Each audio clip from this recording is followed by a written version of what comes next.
Bien, bonjour tout le monde, bienvenue à ce temps de message. Ce matin, nous avons quelque chose d'assez ébouriffant, particulier. Ébouriffant, moi j'ai les cheveux du confinement, comme d'autres. J'ai la fatigue du confinement, je pense comme beaucoup. Il y a des gens qui apparemment ne sont pas fatigués de ce temps de confinement, les gens assez casaniers. Je dois dire, je ne vous comprends pas du tout. C'est un mystère pour moi, comment est-ce que vous pouvez trouver ce temps pas long. Je trouve ça terriblement long, c'est un peu comme si on était dans un tunnel. Alors, Dieu merci, il y a le déconfinement qui arrive, mais ce déconfinement, c'est comme si on élargissait un petit peu le tunnel, c'est pas encore le bout. Persévérons jusqu'au bout. Donc, ce matin, nous allons parler de l'Apocalypse chapitre 13. J'ai donné un titre à ce message un peu stupide. J'appelle ça The Fight avec des bêtes en plus. Parce qu'on est dans un chapitre qui ressemble un peu à un mauvais rêve, un peu comme ce temps qu'on vit aussi.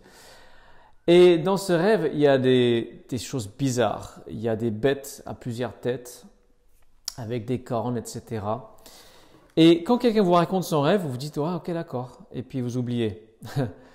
Alors ce rêve, c'est un peu différent. C'est une vision, c'est quelque chose qui est dans la Bible. Donc ça veut dire qu'il est écrit pour qu'on en tire quelque chose. Il y a un enseignement à tirer. C'est quoi?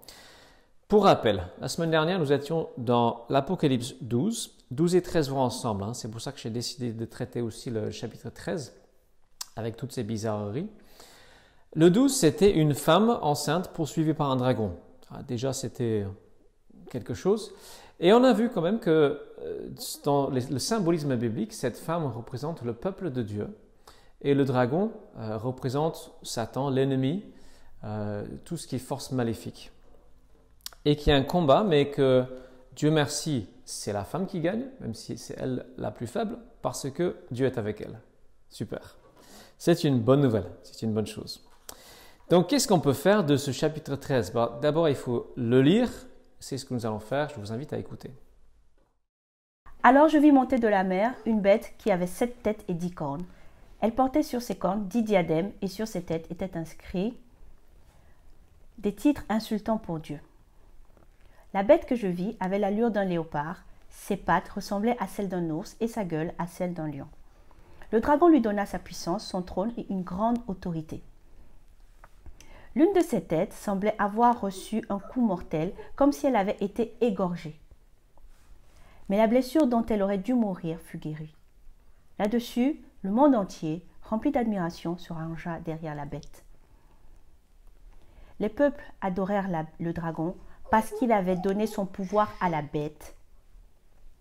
Ils adorèrent aussi la bête en disant « Qui est semblable à la bête? Qui peut combattre contre elle ?» Il lui fut donné une gueule pour proférer des discours arrogants et insultants contre Dieu. Elle reçut le droit d'exercer son autorité pendant 42 mois. Elle ouvrit sa gueule pour proférer des blasphèmes et insulter Dieu, la tente où il demeure et ceux dont la demeure est au ciel. Il lui fut même permis de faire la guerre aux membres du peuple saint et de les vaincre. Elle reçut autorité sur tout peuple, toute tribu, toute langue et toute nation. Tous les habitants de la terre l'adoreront. Tous ceux dont le nom n'est pas inscrit depuis l'origine du monde dans le livre de vie de l'agneau égorgé. Que celui qui a des oreilles écoute. Si quelqu'un doit aller en captivité, il ira certainement en captivité. Si quelqu'un doit périr par l'épée, il périra certainement par l'épée. C'est là que les membres du peuple saint doivent faire preuve d'endurance et de foi. Ensuite, je vis une autre bête monter de la terre. Elle portait 2 cornes semblables à celles d'un agneau, mais elle parlait comme un dragon. Cette nouvelle bête exerçait tout le pouvoir de la première bête en sa présence. Elle amenait la terre et ses habitants à adorer la première bête, celle qui avait été guérie de sa blessure mortelle. Elle accomplissait des signes impressionnants, faisant tomber du feu du ciel sur la terre à la vue de tout le monde. Par ces signes qui lui fut donné d'accomplir au service de la première bête, elle égarait tous les habitants de la terre. elle leur demandait de faire une image de la bête qui avait été frappée de l'épée et qui était de nouveau vivante. Il lui fut même donné d'animer l'image de la bête, et l'image se mit à parler et faisait mourir ceux qui refusaient de l'adorer. Elle amena tous les hommes, gens du peuple et grands personnages, riches et pauvres, hommes libres et esclaves, à se faire marquer d'un signe sur la main droite ou sur le front. Et personne ne pouvait acheter ou vendre sans porter ce signe, soit le nom de la bête, soit le nombre correspondant à son nom. C'est ici qu'il faut de la sagesse. Que celui qui a de l'intelligence attribue un nombre à la bête, car c'est un nombre d'hommes. Et son nombre est 666. Voilà, nous avons donc un chapitre complexe. Donc, on va prendre un petit peu plus de temps que d'habitude sur l'interprétation de ce chapitre avant de passer à la question « Qu'est-ce que l'on fait de notre vie ?» En quoi est-ce que ça nous parle aujourd'hui? Donc, petit rappel de principe d'interprétation de ce livre, l'Apocalypse. Tout d'abord, il ne s'agit pas de quelque chose de linéaire, de chronologique, c'est quelque chose de cyclique, on revient en arrière, en avant. Donc, n'essayons pas de faire correspondre cette bête à une seule chose dans l'histoire, ce serait l'erreur. Deuxièmement, voilà, c'était un symbole. Alors, tous les artistes qui ont essayé de dépeindre cette bête ont eu du mal. La preuve que c'est quelque chose de symbolique. Et pour comprendre les symboles bibliques, il faut comprendre l'ensemble de la Bible et le langage symbolique. Donc, c'est ce qu'on va essayer de faire dans un premier temps, pour ne pas dire n'importe quoi comme interprétation. Puisqu'effectivement, plusieurs sont possibles, mais pour avoir des limites. Donc, ce texte nous présente un dragon, et là on a vu deux bêtes qui quelque part émanent du dragon. Ils sont tous les trois de mèche. Nous avons une fausse trinité. Nous avons un simulacre, une sorte de, comment dire ça, miroir de Dieu. Dieu qui est Père, Fils, Esprit. Ici c'est la même chose. Déjà, la deuxième bête ressemble étrangement au dragon, avec 7 têtes, 10 cornes, 10 diadèmes. C'est quasiment la réplique. Bon, pas dans la forme exacte, mais en tout cas, dans cet aspect-là, c'est pareil. Elle est comme envoyée, comme le Père envoie le Fils. Et voilà le Fils qui est l'image du Père et qui arrive sur la terre. Et le verset 2 de ce chapitre dit que le dragon donne sa puissance, son trône et son autorité à cette bête, tout comme le Père, qui est le gérant de l'univers, accorde autorité à son Fils. Et au verset 5, on a même une sorte de fausse résurrection, ce coup mortel à la tête, elle revient à la vie, et ensuite elle est adorée. Voilà, on est vraiment dans une imitation de Dieu, de la Trinité. Le pouvoir qu'elle exerce sur, donc verset 6, sur tout peuple, toute tribu, toute langue et toute nation, là aussi, c'est une expression qui est réservée à l'humanité sous l'autorité de Dieu. On voit ça au chapitre 5 et 7. L'agneau, tous les peuples, etc. sont rassemblés devant l'agneau pour l'adorer, pour être avec lui. Donc, on a un faux Dieu et un vrai Dieu. Et ça va nous poser la question, quel Dieu adorons-nous? Et beaucoup de gens disent, ouais, moi je n'ai pas de Dieu, je ne crois pas en Dieu. Tu adores forcément quelque chose ou quelqu'un. La plupart du temps, toi-même. C'est ce que nous allons voir par la suite. La deuxième bête, donc, elle a des cornes comme un agneau, mais elle parle comme un dragon, donc elle a des aspects des deux. Elle est aussi une sorte de faux messie. L'agneau, dans la Bible, c'est Jésus. Donc elle se veut Jésus, mais en même temps, elle est porte-parole du dragon. Et elle a un rôle qui est analogue au Saint-Esprit. Là, elle amène les gens à adorer et à suivre la première bête, tout comme le Saint-Esprit nous amène à adorer et à suivre Jésus-Christ. Et elle accomplit aussi des signes impressionnants, des miracles, tout comme l'Esprit accomplit à travers les croyants, des signes et des miracles. La description est très floue, elle est très peu décrite, c'est un peu insaisissable, tout comme l'Esprit par rapport à Christ est un peu insaisissable. Donc, première étape, on voit qu'on a ici la possibilité d'adorer autre chose que Dieu. Mais la réalité, c'est que tout ce que nous adorons qui n'est pas Dieu va finir par nous bouffer comme ces bêtes sauvages. Et en fait, les choses que nous adorons, nous ne le voyons pas la plupart du temps. Hein. On ne voit pas que en fait, les personnes qui adorent l'argent, qui poursuivent une carrière, qui sont accros au sexe, sont en train d'être bouffées par des faux dieux. Maintenant, ça c'est des principes généraux. Voyons un peu plus près, d'un peu plus près ces deux bêtes. D'abord, celle qui monte de la mer. Qu'est-ce que c'est? Son apparence. Et donc, elle ressemble à la fois à un léopard, un lion et un ours. Et là, on a une allusion très claire à une prophétie biblique qui se trouve dans le livre de Daniel, où Daniel voit 4 bêtes un peu fantastiques, mais qui sont léopard, ours, lion, et le quatrième qui est tellement impressionnante et féroce qu'il n'arrive même pas à la décrire. Et en fait, ces 4 bêtes représentent 4 royaumes humains. Tous les théologiens sont d'accord là-dessus. Daniel le dit lui-même dans le livre que ce sont des royaumes. Et on les interprète comme les empires babyloniens, perses, grecs et romains. Et c'est l'empire romain qui est le plus destructeur de tous et qui est cette bête la plus féroce de tous les 4. Et le chapitre 17 de ce livre de l'Apocalypse dit que les têtes et les cornes de cette bête représentent des rois. Donc on est dans quelque chose, un pouvoir, un royaume, un empire humain. Dans le chapitre 17, on a la possibilité que la toute première interprétation de cette bête, c'est l'Empire romain, puisqu'il est question de 7 collines, et à l'époque, tout le monde savait que Rome était bâtie sur 7 collines.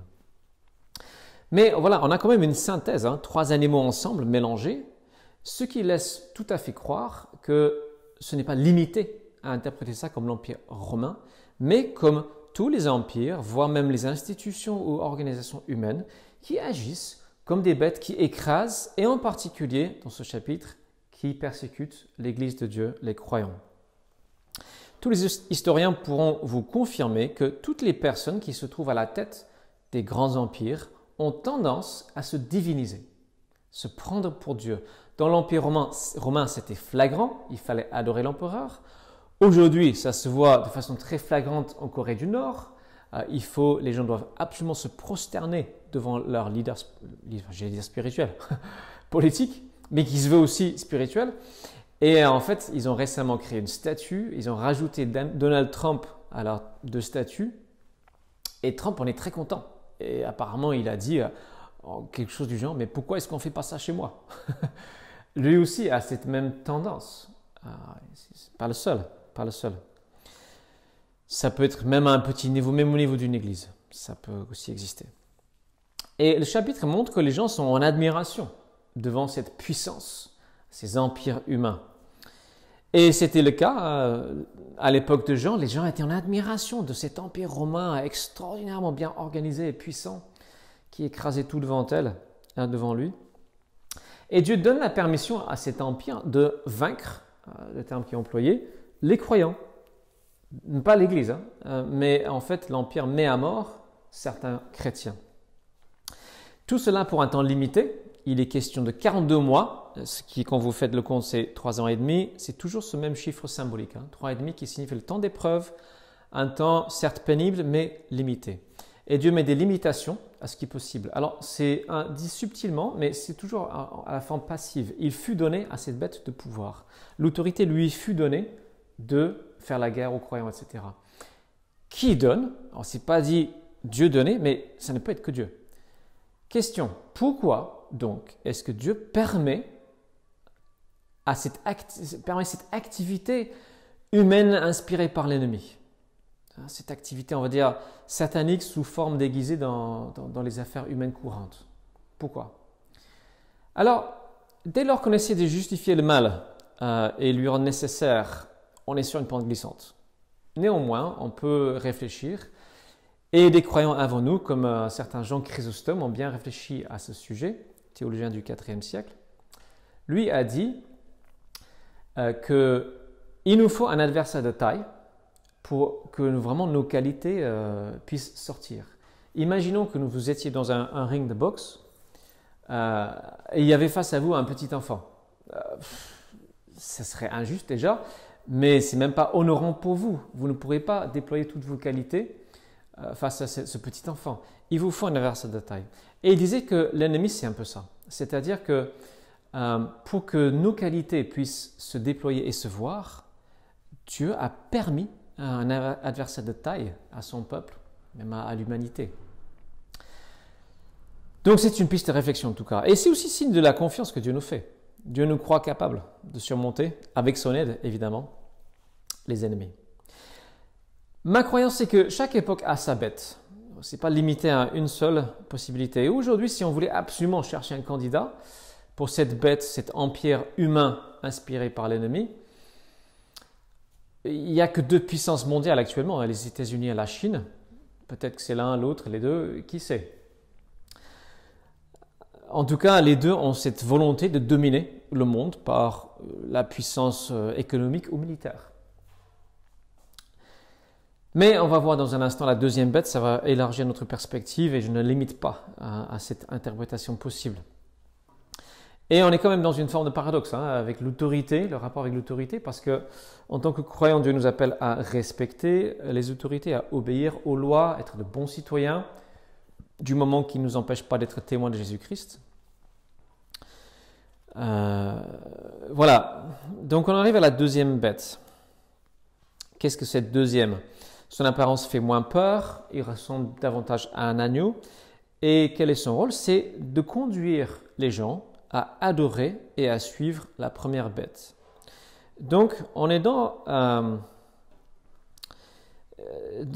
quelque chose de religieux, voilà, dans l'adoration. Et on peut dire que ici, nous avons, on va dire, personnifié ou animalifié la tendance humaine de glorifier son propre pouvoir. C'est le pouvoir humain qui devient une religion.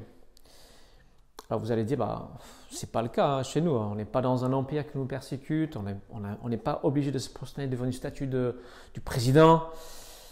Il y a quand même des points communs. J'espère vous montrer.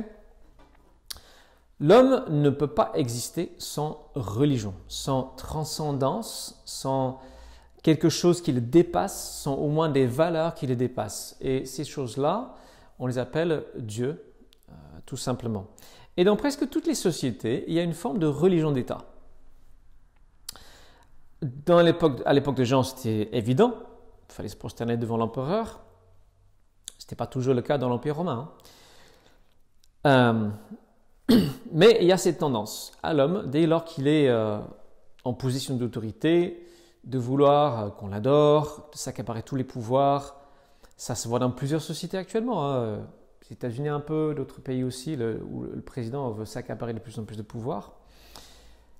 Et même l'Église, dans l'histoire, a été, par moment, cette bête qui a écrasé les autres, dès lors qu'elle s'est associée au pouvoir politique, quand il y a religion d'État officielle. Encore une fois, vous allez dire, oui, mais nous sommes dans une démocratie, voilà. Oui, mais si on regarde un petit peu l'autre côté de l'Atlantique, chez nos amis américains, et il y en a plusieurs qui regardent, on vous aime, il n'y a pas de souci, il y a une tendance là-bas, j'appelle ça l'adoration du drapeau. Le patriotisme à l'extrême est une forme de religion. Et ça se glisse dans les églises. Et les chrétiens utilisent un langage chrétien pour justifier des choses qui, selon moi, et je pense selon Dieu, ne sont pas justifiables. Certaines guerres, des guerres économiques ou militaires. Voilà, et encourage même l'État à se comporter comme cette bête sauvage, cette bête féroce. Ça peut aussi être lu au niveau économique, dans un deuxième temps. En tout cas, cette volonté de conquérir les autres, qui est très présent dans l'hypercapitalisme, n'est pas de Dieu. Elle est d'inspiration diabolique. Alors, je ne parle pas du petit commerçant, de l'entrepreneur qui crée sa boîte. Non, là, j'ai un respect absolu. Je ne parle pas de ça. Je parle des motivations de vouloir dominer et écraser. La France, chez nous, qu'est-ce qu'il en est ? On ne salue pas le drapeau, mais il y a quand même une sorte de religion d'État officieuse. Alors déjà, on a une sacro-sainte Trinité, on a ces trois mots liberté, égalité, fraternité. À l'origine, à la Révolution, c'était ou la mort. Ces choses, vous allez me dire, sont de bonnes choses, certes, mais une bonne chose poussée à son extrême devient un faux Dieu. Exemple, l'égalité, principe de l'égalité, je pense que tout le monde est à peu près d'accord, mais aujourd'hui, c'est poussé à un extrême qui divinise et qui devient presque quelque chose de diabolique, dans le sens où on veut plutôt éliminer toute différence, y compris biologique, entre hommes et femmes, et en fait on est dans les absurdités assez rapidement. La liberté est une chose importante. On est attaché à la liberté de culte. Dieu merci, nous avons cette liberté. Mais nous sommes dans une société qui se prosterne quelque part devant la liberté individuelle. Et en fait, c'est quoi la religion d'État chez nous, officieuse, bien sûr, c'est pas public, c'est que tu es ton propre Dieu. Chacun est son propre Dieu. Et dès lors, dans cette religion officielle, quelqu'un vient et dire non, il y a un Dieu qui est au-dessus, qui a des exigences, que nous devons suivre et obéir. Alors là, ça devient, tu es intolérant, surtout si tu dis qu'il y a un sauveur. Et moi, je le crois de tout mon cœur, il y a un sauveur pour l'humanité. Ah, tout de suite, je suis quelqu'un d'intolérant. Pourquoi? Parce que j'ai des convictions qui sont autres, qui ne sont pas tu es ton propre Dieu. Non, je n'y crois pas. Donc voilà, on met l'homme finalement sur le trône de Dieu. Et c'est ça la finalité de toute religion en dehors de la vraie.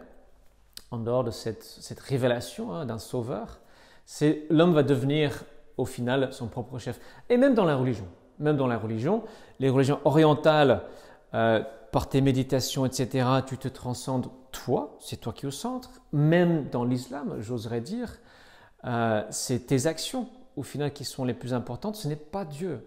Et c'est là la différence fondamentale. Nous croyons que nous avons besoin d'un sauveur qui vient vers nous, que nous adorons.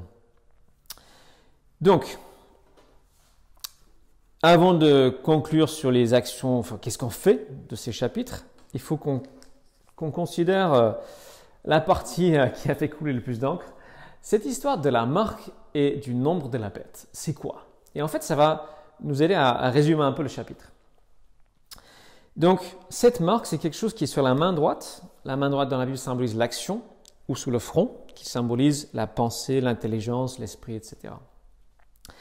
Et en fait, c'est loin d'être la première fois dans la Bible qu'on parle d'une marque sur le front ou la main.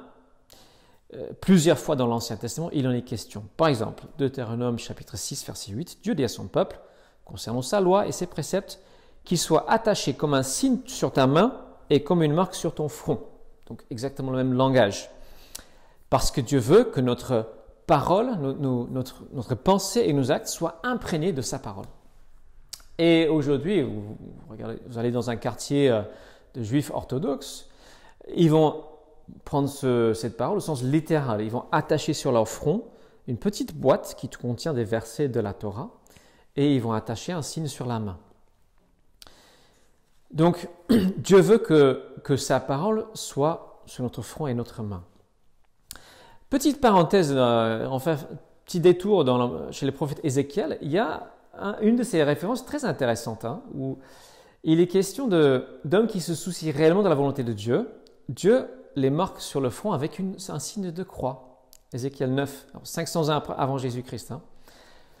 Passe au milieu de la ville de Jérusalem et marque d'une croix sur le front les hommes qui gémissent et se plaignent à cause de toutes les pratiques abominables qui se commettent dans cette ville. Ensuite, Dieu donne l'ordre pour l'extermination de ceux qui n'ont pas ce signe de la croix sur le front. Et là, on est quand même 500 ans avant la croix de Jésus-Christ. Et au chapitre suivant, donc je reviens à l'Apocalypse, chapitre 14, 3 versets plus loin, 2-3 versets plus loin, nous lisons « Alors je vis l'agneau, donc c'est Jésus, qui se tenait debout sur le mont Sion, avec lui les 144 000 qui portent son nom et le nom de son Père, inscrits sur leur front. Si tu appartiens à Christ, à son Père, tu as son nom écrit sur ton front. Mais ça ne se voit pas. On n'est pas dans une marque littérale. Moi, c'est écrit en moi, mais c'est à l'intérieur de ma tête. Et ça me fait penser très fortement que cette marque de la bête n'est pas quelque chose à prendre au sens littéral, une puce ou que sais-je encore, mais quelque chose qui est écrit plutôt dans l'esprit et dans l'action des personnes. Et la signification serait, d'après moi, cette marque de la bête, c'est la personne qui adopte la façon de penser de ce monde sans accepter la marque du Seigneur. Et la marque du Seigneur, de Christ, des enfants de Dieu, c'est tout à fait autre chose. Et il faut savoir qu'à l'époque, c'était aussi littéral dans le sens où les esclaves avaient le nom de leur maître marqué au fer sur leur front. les soldats avaient parfois le nom de l'empereur estampillé sur leurs mains. Paul dit en gros que si vous êtes soit vous êtes esclave du péché, soit vous êtes esclave de Christ. Vous appartenez au péché, vous êtes son esclave, vous obéissez à ses désirs, ou vous êtes esclave de Christ, vous appartenez à Christ, vous obéissez à sa volonté à lui. On est dans une binarité, peut-être un peu dérangeante, mais très claire. Et certains disent, oui, mais il est question on ne peut pas acheter ou vendre sans la marque de la bête. Il faut savoir qu'à l'époque, les chrétiens, étaient très très en marge de la vie économique de l'Empire. Pourquoi? Parce qu'il y avait des guildes de métiers qui rassemblaient les artisans, etc. Et c'était toujours autour d'un temple, d'une divinité spécifique à tel métier. Et les chrétiens s'excluaient tout seuls parce qu'ils ne voulaient pas adorer d'autres divinités que Dieu. Donc ils étaient très très en marge de la vie économique de l'Empire. Quelle était leur marque? C'était la marque d'être absolument empreint de la vie, de la mort et de la résurrection de Jésus-Christ. C'est ça notre marque. Et de l'amour que nous avons pour lui, parce que lui a donné sa vie pour nous. Comment ne pas l'aimer en retour et être prêt à donner notre vie pour lui? Donc, je ne suis pas convaincu par ces interprétations un peu affolantes. Gouvernement mondial, l'ONU, marque sur la main, la puce, etc. Vous savez les amis, on est déjà traqué de partout. Tu as ton historique internet, ta carte bancaire, on peut te suivre déjà. Il n'y a pas besoin d'une puce. Ce qui compte, c'est ce qui se passe dans ton esprit.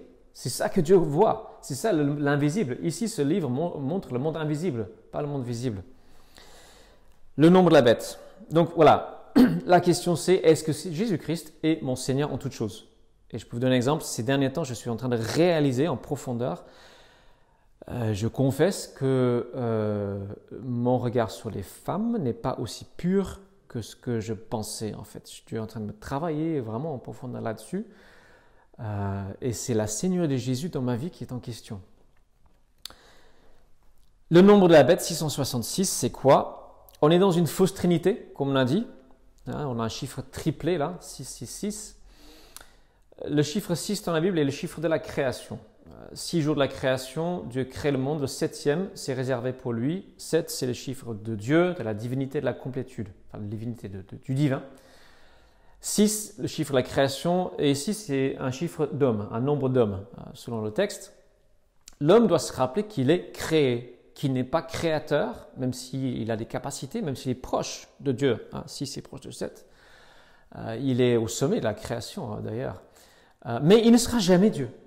Il doit toujours garder l'humilité et accepter ses limitations et ne pas se prendre pour Dieu. Et dans tant de domaines, nous nous prenons pour Dieu. Au niveau de la société, mais aussi individuellement. Et ce qui se passe, c'est que, en fait, quand on se prend pour Dieu, Satan est là, il est présent. On ne distingue plus trop entre qu'est-ce qui est diabolique, qu'est-ce qui est humain. Vous vous souvenez, au début de la Bible, Satan dit à Adam et Ève, « Non, ce fruit, prenez-le, vous ne mourrez pas, vous deviendrez comme des dieux. » Ah, le rêve de l'humanité, d'être son propre Dieu. Ça pose la question, est-ce que l'homme est au centre aussi de notre religion, de notre façon d'être avec Dieu, dans nos cultes, etc.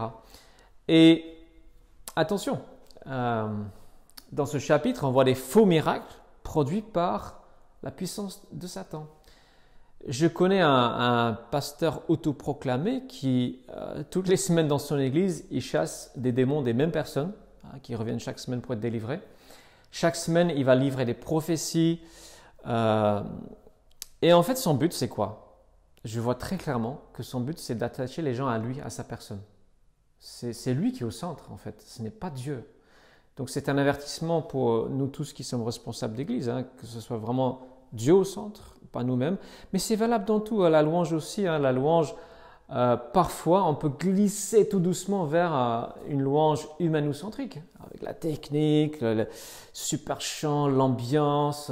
Ce sont des bonnes choses. Je ne suis pas contre. Mais attention à notre état d'esprit. Donc, qu'est-ce qu'on tire pour nous concrètement? C'est là où je vais essayer d'être un petit peu plus concret. Ce chapitre nous dit en gros, tu es avec Christ ou tu es avec la bête. C'est l'un ou l'autre, c'est noir et blanc. Et ça, on n'aime pas trop entendre. Ou tu es en train d'adorer quelque chose qui n'est pas Dieu, et très probablement toi-même, ou tu es en train d'adorer Jésus-Christ. Et ça comprend aussi les gens qui ne se croient pas religieux, hein, les humanistes, les athées même, qui adorent la technologie, leur propre savoir, qui se mettent aussi à la place de Dieu. Donc, se laisser marquer pour Christ. Ce chapitre nous invite à nous laisser marquer pour Christ, marquer profondément pour Jésus-Christ. Alors, il y a une marque physique par laquelle il faut passer, si on est croyant, c'est le baptême par immersion, pour nous les croyants. Ça ne laisse pas de traces physiques, mais c'est la première marque qui indique notre appartenance à un nouveau maître. Et dans ce chapitre, au verset 10, on a quand même une sorte de, on va dire une application pratique dans le chapitre lui-même qui dit « C'est ici que les membres du peuple saint doivent faire preuve d'endurance et de foi. » Alors là, nous sommes dans un contexte d'église persécutée, ce n'est pas notre cas. Et si vous croyez qu'en France on est persécuté, je suis désolé, hein, c'est non, pas plus que les restaurateurs. Hein, c'est pas parce qu'on doit attendre d'ouvrir les églises qu'on est persécuté. Peut-être mal compris, oublié, oui, ça encore, mais persécuté, non. Donc dans ce contexte, c'est un appel à la persévérance. Dans la difficulté, c'est un appel à avoir la foi, que Dieu sait ce qu'il fait, même lorsqu'il y a des choses qui se déchaînent, paf, les bêtes sauvages, etc. C'est un rappel que nous devons à tout moment être prêts à mourir pour notre Seigneur. Et pas juste dans les contextes de persécution. Alors là, vous allez dire, oui, mais comment je peux faire? Parce que personne ne me menace de mort. C'est un appel à s'identifier pleinement et totalement à Jésus-Christ, même dans les contextes où ça nous met mal à l'aise. C'est un appel à être témoin, tout simplement. Un témoin fidèle et courageux. C'est un appel à persévérer. Persévérer dans ce que nous savons. Nous savons que nous avons cet appel à être témoin. On peut profiter, on a la liberté actuellement. Alors, bien sûr, il y a les contraintes du confinement encore, mais par d'autres moyens, nous pouvons être des témoins. Et enfin, c'est un appel à la prière. À la prière. Actuellement, il y a beaucoup d'appels à la prière pour le monde musulman et j'aimerais faire écho à ces prières.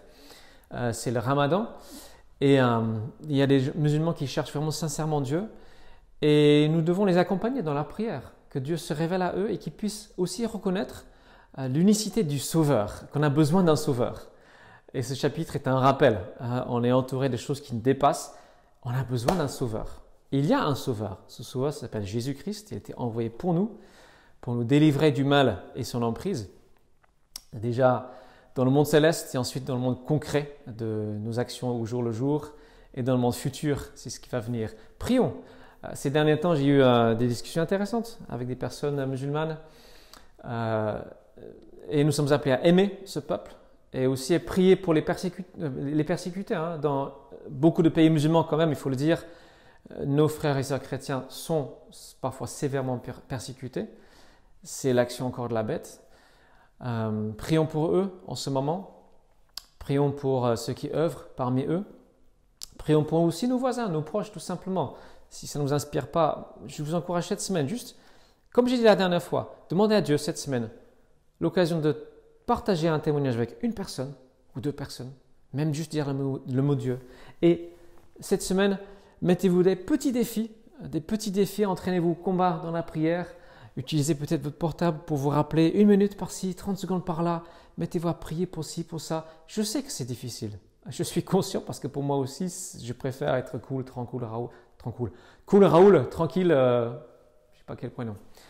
Donc mettons-nous en prière, persévérons de notre témoignage. La semaine prochaine, nous allons voir quelque chose de beaucoup plus facile et léger, on va dire, comme chapitre. Donc, je vous invite maintenant à prier avec moi. Père, merci parce que tu nous révèles les choses cachées.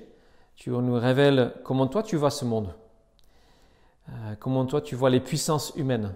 Comment toi tu vois nos tentatives de dominer les uns sur les autres. Et en fait, la réalité spirituelle qui est derrière. Et je prie que nous ayons les yeux grands ouverts, non pas pour critiquer bêtement les autres, que ce soit nos gouvernements ou quoi, mais que nous ayons, Seigneur, ces yeux pour voir les réalités et le véritable combat, le véritable enjeu qui est l'appartenance à Christ, l'appartenance au peuple divin. Et je prie que nous soyons chacun à notre façon cette semaine des témoins pour toi. Je te prie pour moi, pour chacun qui regarde, que tu nous ouvres les portes, des occasions, et que nos cœurs restent endurants et fermes en toi, et que nous puissions être persévérants dans nos prières, que ce soit pour nos proches, nos amis, nos familles, des voisins, le monde musulman. Donne-nous de persévérer dans la prière. Ton règne vient, ton règne va remplacer tous les règnes humains très très imparfaits. Merci pour cette belle perspective au nom de Jésus. Amen.